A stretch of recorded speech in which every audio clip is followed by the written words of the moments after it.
Hi, and welcome everyone to our new series of ConterLIVE, where we'll be taking on some of the big issues in Scottish politics and beyond. If you are frustrated and tired by the lack of nuance in political debate or excessive tribalism on social media, or maybe you're just looking for an alternative point of view, then you're definitely in the right place. Every week, we'll be tackling topics that we think need to be picked apart from different perspectives, where taboos need to be broken, and it's less about the unanswered questions as the unasked questions. So before I introduce today's topic and guests, let me just take a second to say that we are entirely supported by word of mouth and your generosity. So please take a second to help others find us by liking and subscribing to our YouTube channel. And you can find more articles and content by Conter at conter.co.uk. If you're feeling extra generous or you enjoy what we've got to say, then please back independent media by giving us a small monthly donation. So on to tonight's show. Tonight, we're going to be discussing vaccine passports, which is the latest initiative to curb rising cases of COVID-19 in Scotland. Today, the SNP and Greens, Scotland's new coalition government, voted in favour of vaccine passports being introduced by the 1st of October for large events, nightclubs, football games, and so on. But this scheme isn't without controversy. And many argue that vaccine passports raise a number of important political, moral, and ethical questions. So I'm joined by members of the Conter editorial board to discuss these developments. So welcome to David, our first guest. Hi, David. Hi, folks. David Jameson here, editor of the Conter website. We've also got Sarah. Hi everyone, I'm Sarah, I'm on the Conter editorial board, I'm based in Edinburgh and I am a Unite activist. Hi Sarah. And Gregor. Hi everyone. So, really, I'm just looking for some views on where each of you are at with this question. You know, is it a great idea? Is it going to solve the rising in case numbers, or does it actually have real damaging potential for things like civil liberties? So, David, I'm going to come to you first on this because I know that you do have a view. I saw you tweet about it earlier. So, what's your thoughts on this? I think the first thing to note is just how far rhetoric has changed since the start of the pandemic. A lot has happened in the last couple of years. And if you remember at the start of this, there was a lot of talk of, sort of build back better. We're never going to return to the way things were before. This is a wake-up call for the planet. This is a wake-up call for governments. And what we're going to do is we're going to challenge a pandemic that emerged, so the theory goes, from environmental encroachment and inequalities that already exist in society. We're going to respond to that with a program of economic and social change. And this needs to mean a sort of new dispensation where there's more equality, there's more freedom, and so on. Indeed, I think there was a kind of almost religious belief in this actually happening, that the world had been shocked into action and now we were in a new world. If you skip forward a couple of years, most of the responses which are now pushed by governments during the pandemic are of a broadly kind of authoritarian character. And the language and the ideas about this being a new birth of freedom and equality and so on have been displaced by the necessity of sort of popular kind of public discipline. What concerns me a bit is that many of the people who were talking about the new birth of freedom are now talking about the sort of the necessity of sacrifice and discipline in this with the same degree of passion as they were once advocating this kind of putative left-wing response to the pandemic. And to me, the vaccine passport is just another example of this. Rather than the onus being on the state and big business, because we are talking here about consumers accessing big business, rather than the onus being on them, the onus is on us. The onus is on us to hand over our data. The onus is on us to police ourselves as a population. And also, I think, to shame and disgrace people who aren't willing to take the vaccine, which it should be said in Britain is quite a small minority. But it just seems to me that this is the wrong motivation for policy. And we need to get back to asking, what does the population get from the state and big corporations, rather than the other way around? Yeah, I mean, David, I think that's an interesting point. You mentioned that the onus is on us, but some people might, and that's a wrong position. The onus should not be on us. But really, to me, it looks a bit like a continuation of how the whole pandemic has been managed. I remember very early on the bouts of lockdown shaming that were going on social media, that kind of call out culture, and that seemed to be a big part of it. Cast your minds back to Catherine Calderwood, who had to resign for breaking her own rules, etc., etc. And these things were happening, from the very start of the pandemic. So I'm interested in the idea of the onus being on us. So Sarah, I'm going to come to you. Do you have a strong view on this? Do you think that we might be, sleepwalking into an authoritarian nightmare, that some of these, ideas around vaccine passports might actually kind of, signal a new era? I think there are real problems with it, but to be honest, it's probably not so much from that aspect, because anyone who's online and on social media is kind of making a lot of their lives available already. And we do that unwittingly, day in, day out. So for me, that's not the biggest problem with this. I just think, what is the problem that they are trying to resolve with the vaccine passport? Because it just doesn't seem to work in any way you look at it. If it's about reducing COVID cases, and for that you really need to reduce infection, I doubt very much that's going to have a big impact, because it's only looking at certain sizes of venues and events, and it's obviously targeting a certain age range, of which overwhelmingly most people in that age range have got vaccines already, or are well on the way to being double vaccinated. So it doesn't seem to work from that aspect. I think what the government's doing is trying to look like they are doing something without really doing anything, and appealing to probably big business. But from what I've heard today of the reactions of big business, they don't want to be in charge of looking and checking over COVID passports either. So they don't want the responsibility on them either. And the individualizing in this way is that I think there's already divisions around the COVID vaccine. And we know that those people who are least trusting of government in the first place, and there are marginalized groups in society who you can understandably realize are mistrusting of government because of the way they've been treated. This just seems to impact on that further. So you're going to have a further divide between the good guys that have the vaccines. You get access. You don't necessarily get safety, by the way, but you get access. And those other people who are already more marginalised get even more marginalised. And I think it's just going to entrench divisions. And from what I've heard in France, where they've had the passport, the COVID passport introduced, yes, initially there was a bit of a surge in people getting vaccinated, but then that's dropped off, and now it's just really divisive again. So I don't think it's a solution to any of the problems that are really being faced at the moment. Yeah, I think that's really interesting it's interesting you mention that, businesses don't really seem to want this responsibility either.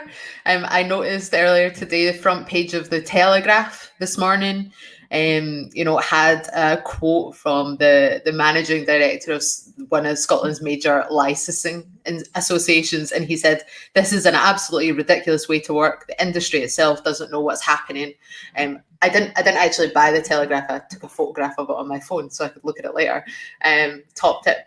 So yeah, I mean, I think that is interesting. This is why I think this topic is really important for the left really to dig out around, because there are very divisive factors here.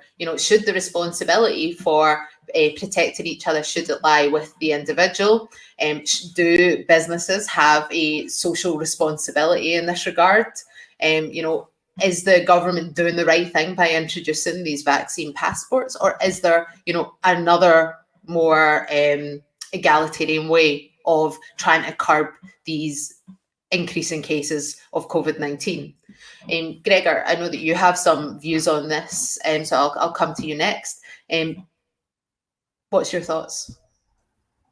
Yeah, I suppose I have perhaps a slightly different position to that which David articulated.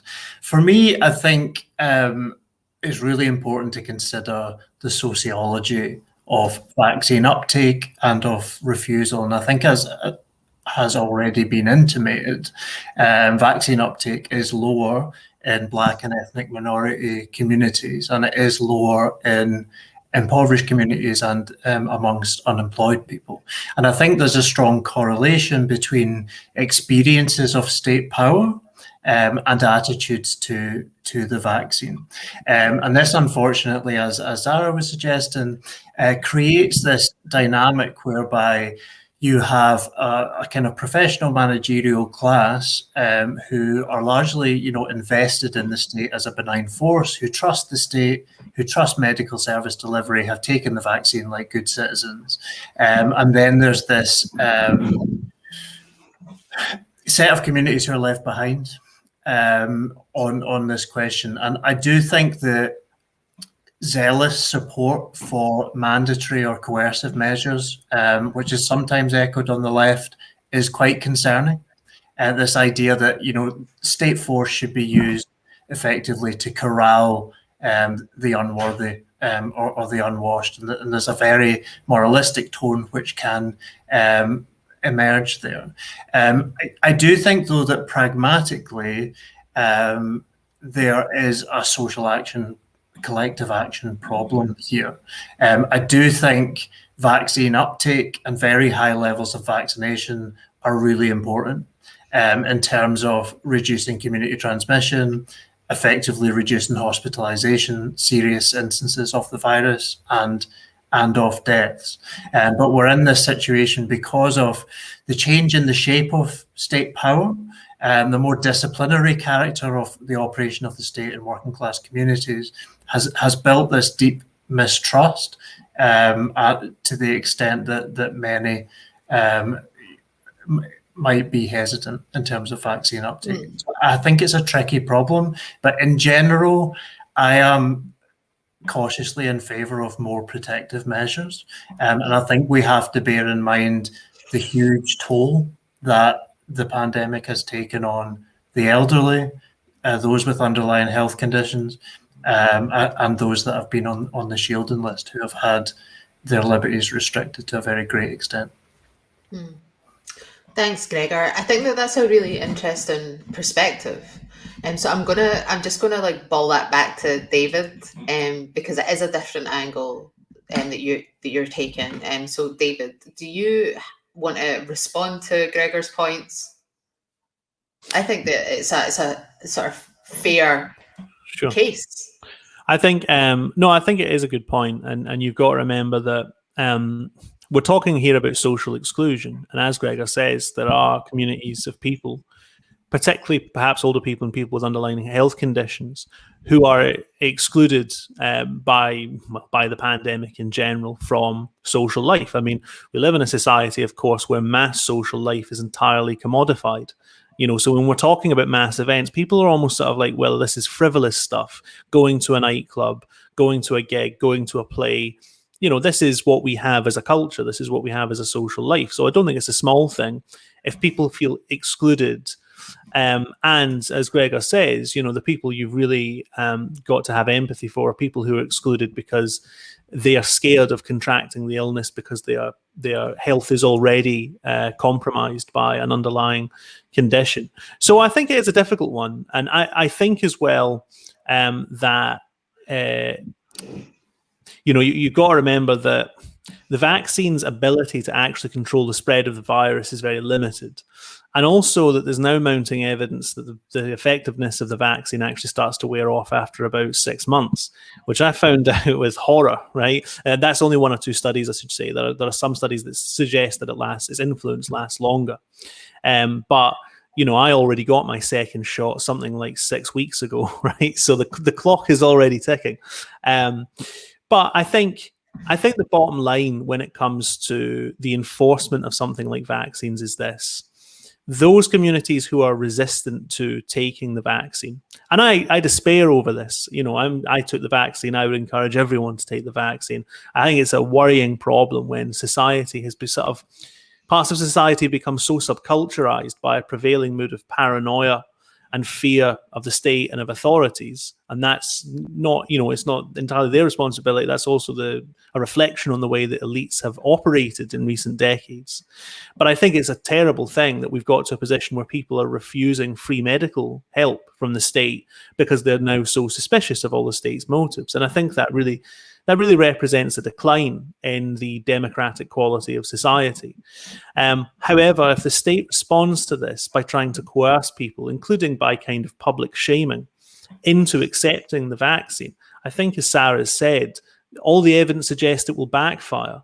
In general, schemes of social engineering through the state or coercion by the state tend to backfire. They push people kind of further down a rabbit hole. And you understand the way this kind of paranoia works. If you already think there's some secret agenda behind the vaccine and the rollout of the vaccine across the population, being pushed by the state into accepting it is probably going to push you further down whatever paranoid internet wormhole you're already kind of attached to.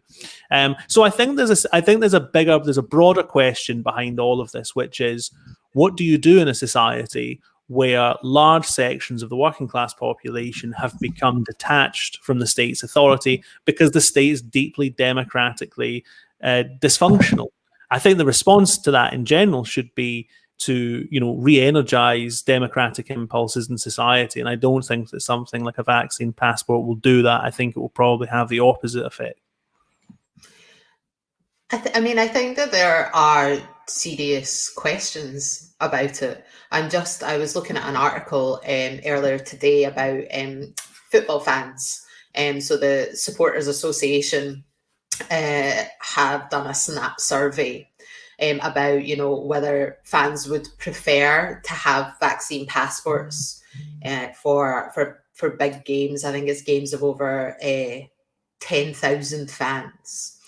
And it's very, very marginal approval, like very marginal. It's 54 to 46 in favour of vaccine passports at football games. And I think that does play into the divisiveness of the scheme itself. I think it's also there will inevitably be significant exemptions to those who need vaccine passport. So anyone under 18 will be exempt from that. And people who do not take the vaccine for medical reasons will be exempt from that. So already I see that eroding any potential effectiveness of the vaccine passport scheme. Like, we know that the virus can still be transmitted when people are vaccinated. So I'm kind of interested, maybe Sarah, if you want to come in on this, on Gregor's points and on what David has reiterated. So I'm going to bring you in, and then Gregor, I'll come to you. Yeah, I mean, I think it's not going to work. A sort of more coercive enforcement is not going to work. But I think actually, if we look back over the sort of trajectory of the pandemic, maybe I disagree slightly with David. I mean, I think really action has been taken following the tendency of sort of actions by ordinary people in communities rather than preempting it. So, for example, when the first lockdown eventually came, it was because parents, now maybe I'm part of the professional middle class that would be counted in this, but there were parents up and down the country in schools that were just saying, I'm not sending my kid into school anymore. And eventually the government had to catch up and said, okay, we're closing the schools. And again, if you remember, for the second lockdown, I mean, not up here, but in England, with the ludicrous decision, in my opinion, that kids were going to go back into schools following Christmas, despite massive, surge in infections and no COVID rollout at that point. It was when the National Education Union started to pull its members together online. I think they had the biggest live union meeting in the history of the country because they weren't prepared to do this. So I don't know if I agree with that. There's vast amounts of the working class that are disconnected. There are certainly elements of the working class that have lost complete confidence in the state, and I think there's a lot of other people also who, if they haven't lost complete confidence and have a sort of paranoid relationship with the intentions of the state all the time, there's huge cynicism amongst vast amounts of the working class in this country. So I think that is a general problem. And I think with all the actions that are taking place, whether it's in Scotland or south of the border, that I would imagine there's still lots and lots of people very, very unhappy with the way the pandemic is being managed or mismanaged. And we should remember in Scotland, I think it was only in May this year that formally the elimination strategy was abandoned. I mean, that's what Nicola Sturgeon had been talking about last year. Now that's been thrown out of the window. So what am I trying to say? I think I kind of agree with bits of David and bits of Gregor. Perhaps I'm weaving a wobbly path in between. No, I think that's good. I think it is like I absolutely am the same. I can see both sides of this. Gregor, I'm going to give you the last word, then I'm going to move on to another aspect of the debate. Sure. I just think it's thorny. I mean, obviously, in principle and practically, I'm against the further accumulation of biopolitical power in the capitalist state. And I do think it's a dangerous phenomenon. But similarly, I think we would be unwise to underestimate how critical a point in the pandemic this is. We're not through the COVID pandemic. And actually, I do think vaccine uptake is a serious social health question and problem. Whilst there are high levels of uptake in general, it's significantly lower among key workers. And the situation is driven by the fact that many of the most important roles in our society that actually keep our society running are criminally underpaid. And vaccine uptake has a very strong income gradient from what I've read. But this creates a real problem because some of the workers that are in touch, very close contact on a day-to-day basis with the population, including the elderly and vulnerable, may not be vaccinated. And what do you do in that situation? There's discussion of, I know some countries have introduced measures whereby they'll make it mandatory for vaccinated. Others have talked about redeployment, but I think redeployment from frontline services far. So I think it's an important question. I do also disagree with David a little in terms of the ineffectiveness. Vaccines have been proven to be highly effective in reducing transmission. In a recent study in the Netherlands, AstraZeneca came out at 58% effectiveness, but 70% in terms of close contact with people living in the same households. There is a question of waning effectiveness. I think after 4 months, effectiveness in preventing high viral load falls to 61% for AstraZeneca, and there's some suggestions that it's actually even steeper decline for Pfizer. But I do think it makes a very meaningful difference to levels of transmission, vaccination. I mean, you mentioned that. Sorry, I lost my train of thought there. I wanted to ask a question, probably to you first, Gregor. There have been other nations which have rolled out this type of scheme. One of the examples that's often cited is the example of Israel, which has been using a vaccine passport type scheme, but that has been, beset with fraud. And there have probably been hundreds of thousands of fraudulent passports traded. And so there are, people who are now looking at the vaccine passports in Scotland and in England as well, and saying, it will need more digital security. But obviously with that digital security, and Sarah mentioned it earlier, building in more security means that you do risk, that you have access to more data, more personal data, and that there are more opportunities for data harvesting by states, by private companies, and there are some bodies, research bodies, that are saying that this is a serious problem with the vaccine passports that isn't really being addressed, the way that health data is stored on online systems. We do hear stories about people's personal data being leaked, being hacked, being held to ransom. So do you think that this is a serious concern, or, has the data ship already sailed? I mean, I'm hugely concerned with how our data is collected, stored, and accessed. I don't think the concern is particularly well founded when it comes to the vaccine passport question specifically. I mean, I do think the devil's in the details. So if the data access process is wholly between the individual as a data subject and the NHS as a record holder, I'm not overly concerned. I would very strongly oppose, obviously, any direct data sharing between the NHS and employers or corporate entities. And I think this actually indicates where the bigger problem is. I think the dangers of NHS privatisation, of private tender for NHS services, creates real questions around patient data. I do think also systematic underfunding of the NHS in general has resulted in antiquated IT systems, which pose really significant problems. I know there was reporting in 2020 around the fact that the systems are so dated that NHS workers sometimes have to log into 15 different systems in order to do their job, and it is so fragmented and broken.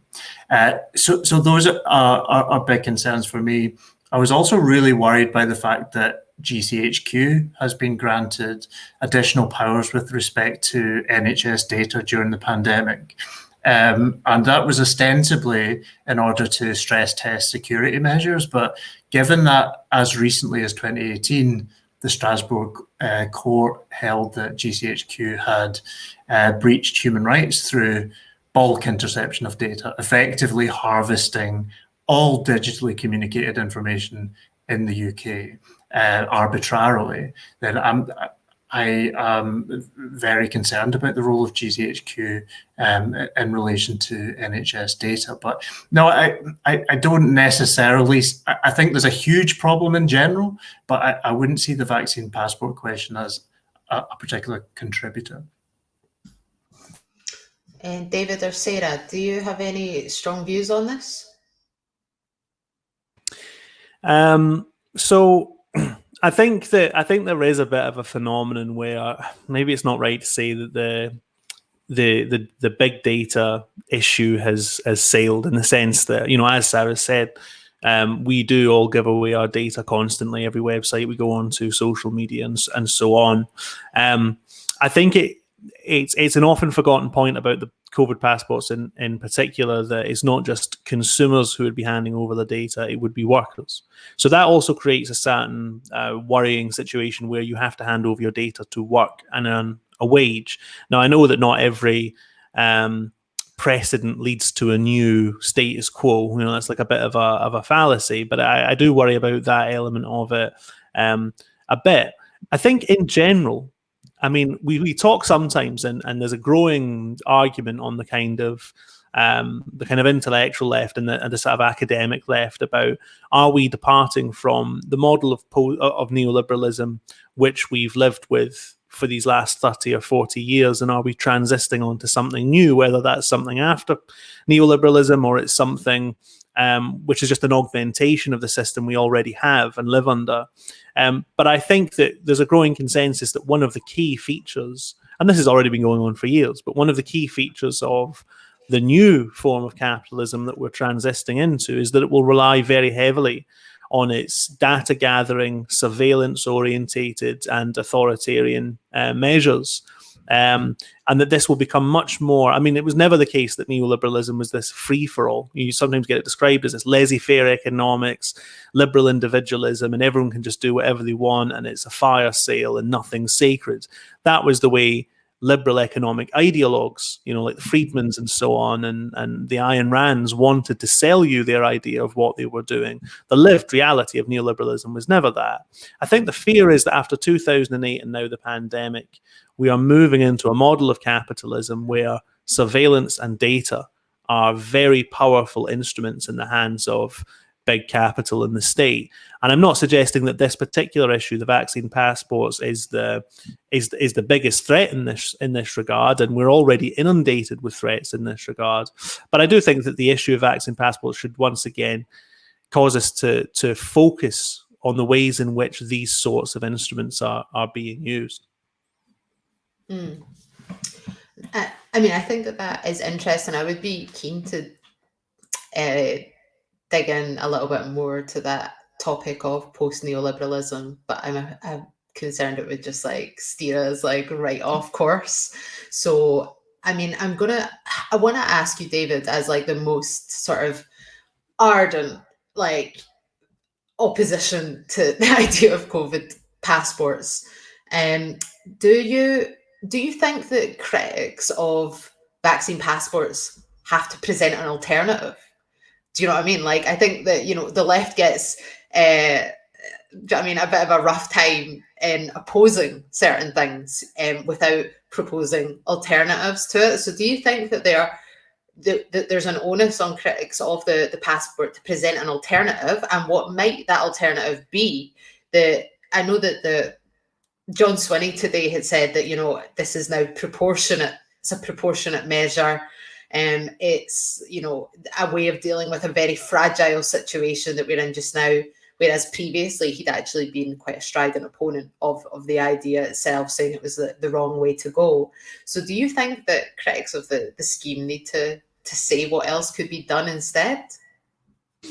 Let me just say, first of all, that I never wanted to be one of these people who's like 1984 is coming. Do you know what I mean? This is always something I used to find like really cringeworthy about, like, oh, Big Brother's coming and, you know, the dictatorship is going to take over. I don't think that. But I mean, I in response to that, I mean, I think you could come up with something better if you had some expertise that I don't have. But in general, I'd say we have in the last couple of years equipped the state magnificently with new powers of intervention, some of which, by the way, I agree with. I mean, obviously, I wasn't opposed to the furlough scheme and other forms of economic intervention. You know, much though I was critical of the way that was rolled out to benefit businesses and paid for business and so on, I still think it's a good thing that the state should have a kind of role where it can guarantee the incomes of the population. I didn't oppose that. I'm not a kind of anti-lockdowner in the sense that I don't think that you know, the pragmatic use of lockdowns wasn't necessary to break the circulation of the virus at various points and so on. But the point is, like, as I say, we have equipped the state with lots of new powers in the last couple of years. And so far, it seems to me, some of those powers have been quite effective in the way that they have suppressed the virus. However critical we can be of how they were used, when they were implemented, all that kind of stuff. I think that's all fair game. But I think it needs to be borne in mind as well that only a few weeks ago, the Scottish Government was saying that it wanted to retain all of the powers that it accumulated during the pandemic. So the debate about what powers the state should have and what the appropriate measures are, I think, have to be viewed in that broader context. The state's taken on a lot. Yeah. And there has been, you know, the announcement that the Scottish Government does want to make some of those emergency powers permanent, which includes the power to essentially restrict public freedom in public health situations. I think it is interesting that there has been this sharp U-turn from the Scottish Government on the question of vaccine passports. I do wonder if it's, the want to be seen to be doing something, way of doing politics that seems to dominate, in Scotland particularly, because we did have quite a significant opposition to vaccine passports from the Scottish Government. We've then seen that absolutely turned around. And also, the same with the Greens as well, who did support the introduction today. But what I'm interested in is views on why is the Scottish Government doing this now? Why is there a U-turn? So Sarah, I'm going to come to you first on that because you've not been in for a bit. And then Gregor, if you want to come in as well, just let me know. Yeah, it's interesting, isn't it? But I suppose, they've just won the election with a reduced majority. They've brought in some Greens in a non-coalition coalition, and they probably feel a bit safer now in their seats. There's not going to be another election coming up. And so it sounds like it's not just actually around the COVID question, but probably around independence as well. They're saying things, but actually the substance beneath it is lacking. So perhaps it's just because they feel on safer turf at the moment. But I don't think it bodes well. I don't think they can feel literally too safe in their seats at the moment because of what is happening around COVID. It does look as if it is surging out of control again. We'll just have to wait and see. But I think that's why they feel the need to be doing something. And it's not, I don't think, going to be something that significantly represses the rate of infection in Scotland, the passport idea. I think it is trying to appease certain sectors that have been particularly hard hit during the last 18 months. But again, it seems to just be irritating those because they feel that they don't want to have to bring in these restrictions and administer them themselves. But I would think that's the main reason for doing it. But I don't know. It'd be interesting to see what the others think about that. Thanks, Sarah. Gregor, I'll come to you now. Sorry, there's probably been quite a lot of ground covered there. Are the Scottish Government leading us into post-neoliberal hellscape through the use of vaccine passports? What's your thoughts? Yeah, so I do think to some extent and most favourably, the Scottish Government have, their position has been overtaken by events. I think the kind of galling experience since late 2019 for me has been looking on the internet, looking at terrifying graphs and being really scared. And this is another period of quite scary graphs. The rise in hospital admissions, the rise in patients who are severely ill and are receiving intensive care on account of COVID, those rises are very steep. And I think it's an act of desperation from the government. I do agree with Sarah. I think the way that it's been implemented is unlikely to have a significant impact on community transmission. But I think they're desperate to do anything which will delay or hopefully prevent the need for further lockdowns. Because, obviously the impact on capital, the impact on profit, the impact on the economy is huge. But at least in terms of where the data is going just now, I think that feels inevitable. But yeah, I think it's a fairly desperate measure to try and stem community transmission. I do think the questions of deeper kind of developmental questions around neoliberalism are really interesting. And I think neoliberalism has occasioned a kind of crisis of governance, which is kind of self-exacerbating and embedding. So because of the level of inequality, the the extent to which social cohesion has been degraded, the proportion of society which has very little investment in the status quo and in the current order has increased, and then those class elements in society have to be effectively repressed through an accumulation of coercive means of legal juridical interventions, of policing, which has become increasingly violent and militarized.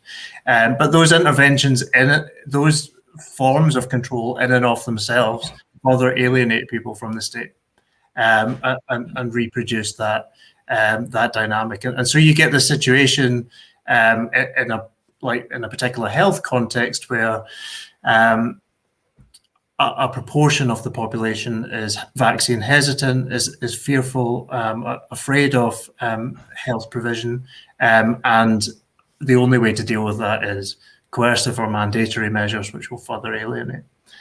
So it's interesting. I do think the specificity of the Scottish neoliberal experience is this feminized governance paradigm, also followed by New Zealand with Jacinda Ardern. But it's this idea that we can substitute like interpersonal grace and a kind of performative empathy for real structural change or material gain. And I'm actually amazed by the number of people that think that's a good trade and are willing to lean on that difference of style and rhetoric. I find it quite incredible. Can I ask, Gregor, could you give us an example, or me an example, of like how that manifests itself? This what the phrase you used, I think, was feminized government. Like, what's an example of that? Because that, I don't really understand. Well, I think the difference between the handling of the pandemic north and south of the border has been greatly exaggerated. And if you look at media coverage, you think that, oh, well, Johnson has fucked it up, but Sturgeon actually in difficult times has done a great job. Or you'll hear that people think, well, at least Sturgeon really cares. She really cares about us. And that's the thing. Like it's a kind of manipulation of mood, of affect. We feel cared for, even if we are, materially exploited and objectively left in the gutter. Oh God, no! I do actually totally know what you mean. Right? Thanks for that. Thanks for that sort of elaboration. Like, I think that was probably helpful, because that's definitely something, and certainly David and I have talked about on our podcast, is the way that there seems to be this difference in approach between Holyrood and Westminster, but it's just style. Like, it's all presentation, and actually there's like a Rizla paper between the two approaches. And what we're seeing now is actually a convergence in approach, with the vaccine passports being introduced in England and being introduced in Scotland. David, I want to get your thoughts on this, because you've actually written quite a lot recently on the coalition government. And I am going to keep saying coalition government because it is a coalition government. Because the Greens, I believe, did oppose the idea of vaccine passports on equality grounds. And they now support it, saying that those equality grounds are no longer as severe as they were, because the vaccine has been rolled out to much wider age groups. But what do you think? Although I can probably guess your answer. Is this really about a change in view on vaccine passports, or is it about the political pragmatism that the Greens have adopted? Yeah, it's about the coalition, basically. So, a few things that need saying is in the draft agreement between the Scottish Greens and the Scottish government, there was no mention of vaccine passports. So they're not bound by that agreement. At least in theory, the backbenchers and the Greens aren't bound by any kind of collective responsibility. In fact, I think officially people are saying there is no collective responsibility, cabinet responsibility on any other than a few outlined areas. And that just applies to Lorna Slater and Patrick Harvey, the co-leaders of the Green Party. It doesn't apply to their backbench colleagues. But without saying very much about any of this at all, in fact, saying basically nothing, both Lorna Slater and Patrick Harvey and all the other Green MSPs have voted for the vaccine passports. So I think that suggests something about the cohesion of this new coalition government, that it's going to have a kind of cabinet responsibility and cross-party responsibility for areas of policy on an ad hoc basis. So it's not just stuff that's covered in the agreement. And I think that's been revealed not just by this. I mean, I don't know if people know, but the Scottish government dropped its plans for a national energy company, something that would have been a meaningful contribution to the fight against climate change and against fuel poverty here in Scotland. Having consulted on it for 5 years at the cost of £500,000, they've now just dropped the idea. And it was once one of their sort of flagship policies at, in conference season.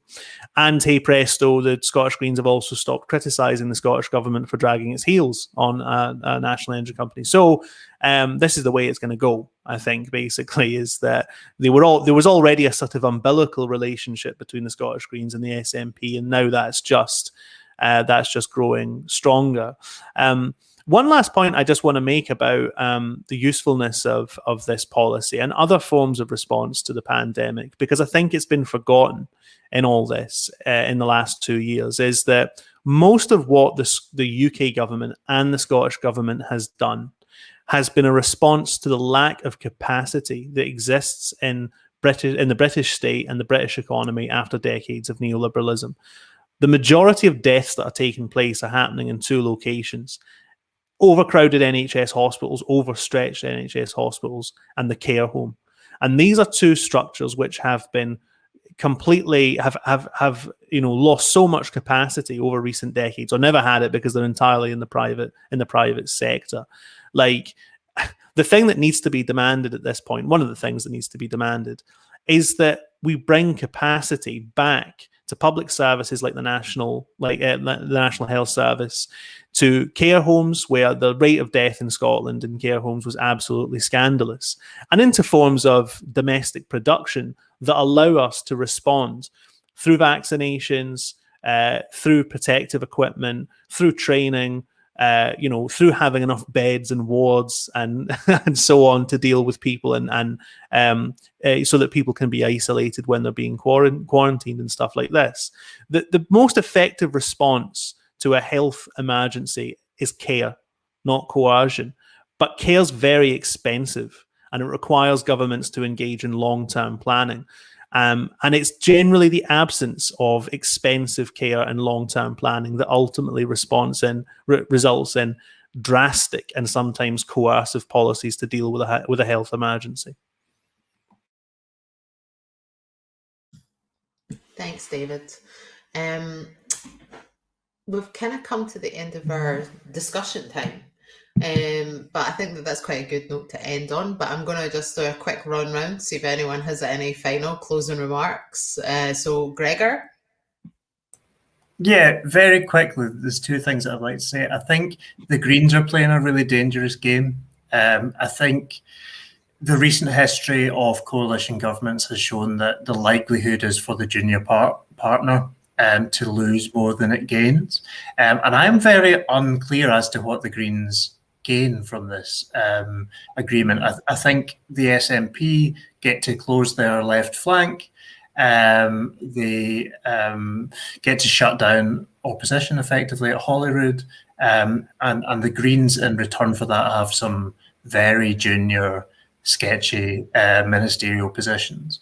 I also think the Greens, despite kind of presenting themselves as the kind of consciousness of progressive Scotland, have been eerily silent on a whole range of questions which apparently are dear to their hearts. So, we have obviously seen the end of NATO occupation of Afghanistan in recent weeks, and definite silence from the Greens.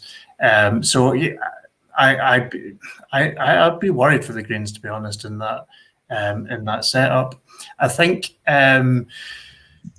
In terms of David's point, I think around we're just having to play catch up because of the erosion and systematic underinvestment in care services. I think that's absolutely correct. I think there's also a broader truth which has emerged from the pandemic more broadly, and that is that we are, you know, without being too cheesy, we are one human population, and the implications of segmented welfare systems, of nationally circumscribed industrial regulation come back to bite you. Like we are not immune from working conditions which prevail in China. And similarly, domestically, you can't protect yourself from the virus through throwing high walls and gates around your property. This can come back to bite you. And, you know, all of us ultimately will at one point be elderly and may require care. And David, you know, raised Ayn Rand, and of course, tragically, Ayn Rand experienced vulnerability in later life and had to lean on a state provision. And, you know, something that I take no joy in, apart from the fact that it reveals the complete contradiction of her thought. But yeah, we ultimately are made vulnerable by the, exclusionary social policies and exclusionary social and economic development. Thanks, Gregor. That was a really interesting concluding remarks. Sarah, over to you. Last word. Well, I just think when you said earlier, Kat, should, you know, people who are critical of the passports come up with alternatives? And I do think actually that there have been alternatives, and holding my hands up, I'm very sympathetic towards a kind of elimination zero COVID strategy, which is sort of often you read about it in the press as if it's just some utopian pie in the sky, but it is actually, you know, what the strategy pursued in New Zealand by Jacinda Ardern, and with, you know, I think a total of about 28 deaths to date because of that, and I think far fewer lockdowns as a result. Now, that might seem as remote in this country now as, I don't know, another independence referendum, but I think it's important about it does sort of determine really the actions I think the SNP Green coalition are taking at the moment, because having abandoned their elimination strategy, which was never really an elimination strategy in the first place, they've put all of their eggs in one basket around the vaccines resolving this problem. And they're using that to say, look at us, we're first out of the gates, we've got all the vaccines, we're vaccinating, we're rolling out the vaccines faster than anyone else in the world, we're going to get past the pandemic. Now it's showing that, you know, even having really good vaccine rollout doesn't necessarily get you out of the pandemic. And so they're having to do something. But I think they really don't know what to do. They don't want to go back down to lockdowns again. They're really averse to doing that again. And they don't know how to deal with the rising numbers of cases and the fact that people might start to lose confidence in the strategy they've adopted. And then where are they going to be? And I think they do risk losing a lot of support over this. Let's see how it pans out over the next month or so. But we're going into winter. The NHS are already saying they're not going to be able to cope if things continue at the rate that they are. And I don't, unfortunately, think that COVID passports are going to be able to really bring down those rates of infection. So I think they could be in trouble. Yeah, really interesting. I totally agree. I think there could be trouble on the horizon. We've lost David. He's just messaged there to say he's got an internet issue. So last word was for you, Sarah. So excellent. So I'll just thank you both for joining tonight's show. We're going to have another episode and another topic next week. Yet to be decided what the topic is. If any of our listeners, viewers have any suggestions for what you'd like to see us take on next week, then you can tweet us at ConterScott, and we'll take all suggestions seriously. You can also comment under this video If you've got any suggestions or you want to leave your views on the thorny question of COVID passports, please do. Again, thanks to all of our guests and our tech team doing the work behind the scenes. I think that was a really interesting discussion. And I'll just finish with a plea to say that, Commenter tries to bring you the best debates and insights, but we're not funded by millionaires. If you can afford it, please support Conter with a monthly donation. You can do that and a lot more at conter.co.uk. And as you might have seen from the ticker tape that was running along the bottom of the screen earlier, the website is launching very soon, and there'll be loads more content for you to enjoy then. Until then, thanks all and good night.